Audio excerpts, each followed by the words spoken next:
अब तू खड़े हो यार, मैं इसको पकड़ो, पकड़ो इसको, पकड़ो भैया, पकड़ो इसको, पकड़ो। चल तू अंदर, अब करेगा बर्बाद मुझे, चल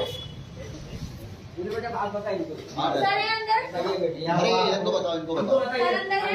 कोई इसका भाई जो कि वकील में है, वो मेरे को धमकी देता है कि तू अगर मेरे को थाने में लेके जाएगी तो मैं तेरे साथ कुछ भी कर दूंगा। ये मेरे को क्या धमकी देता है इसका भाई कि तू थाने में जाएगी। वकील है, उसका नाम है हरीश और क्या नाम है शर्मा। अब तू खड़े हो यार, मैं इसको पकड़ो, पकड़ो इसको, पकड़ो भैया, पकड़ो इसको, पकड़ो। चल तू अंदर, अब करेगा बर्बाद मुझे, चल सरे अंदर, अरे इनको बताओ, इनको बताओ। सर अंदर है।